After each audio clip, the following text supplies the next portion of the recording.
bag. I-review na naman po ang aking gagawin.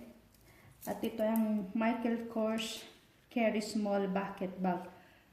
Perfect siya for everyday lifestyle dahil hindi siya mabigat. And then, marami siyang pwedeng ilagay sa loob. Ayan siya.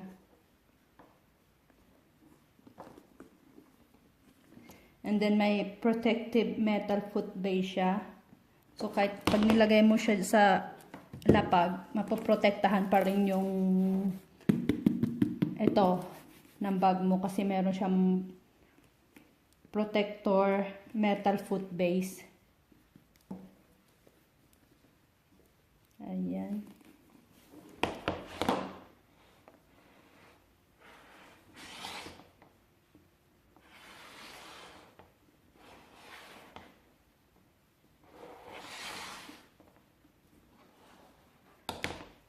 Yung pag-close niya, drawstring siya.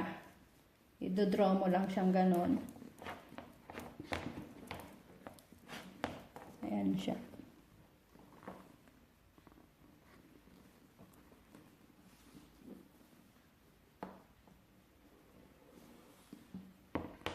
Napaka-comfy siya pag ginamit mo siya everyday.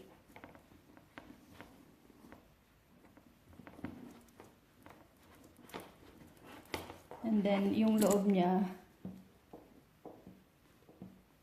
tanggalin natin.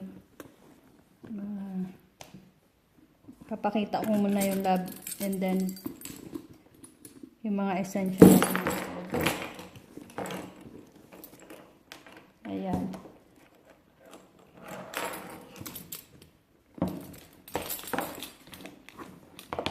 And then may extra removable zipper pouch siya na pwede mong paglagyan. Ito ginagamit ko, pinaglalagyan ko siya ng aking ayan. And then ball pen. Tsaka yung ito.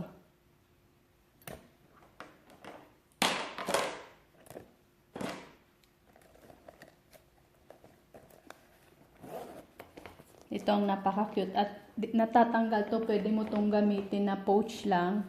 Pwede siyang tanggalin. Ayan. Removable siya.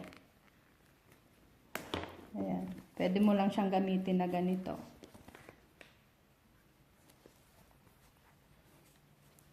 And then, pwede mo rin siyang tanggalin sa loob para magamit mo to na hawakan dito sa pouch.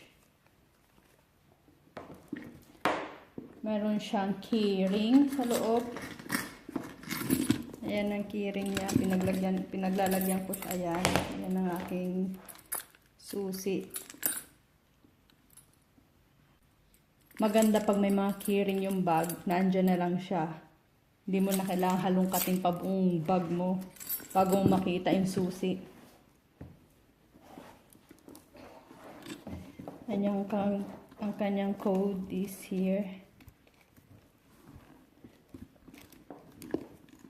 Ayan.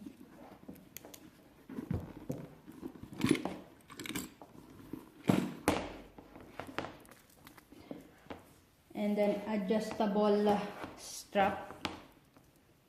Crossbody strap.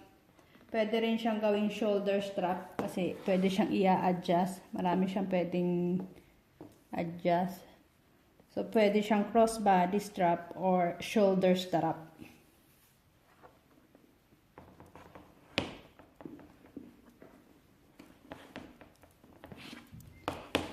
Ito ang kanyang signature logo detail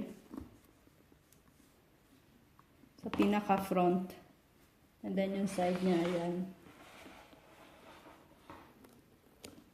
Nagsabitan ko ng aking reflex. And then the other side.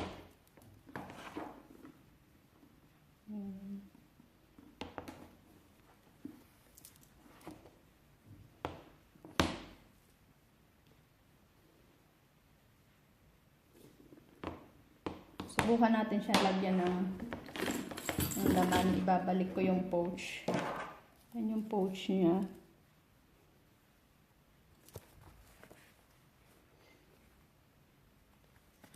Tsaka ito ang kanyang mga card.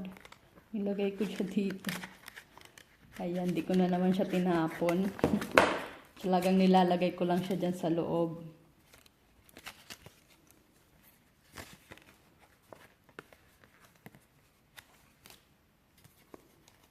Talagang sinisave ko siya.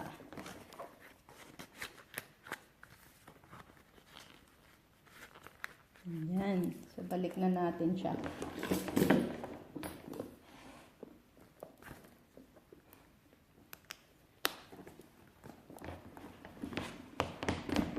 So, ang lagi ko, pag nagtatrabaho ako, ang lagi kong bit-bit. Ayusin ko lang yung susi. Yung aking power bank. Walang kamatayang power bank. Dahil sira na yung battery ng aking cellphone. Laging nalulowbat.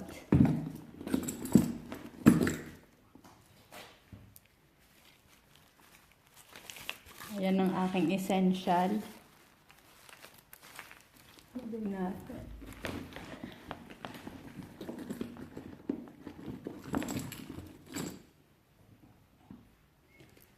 Ang aking wallet.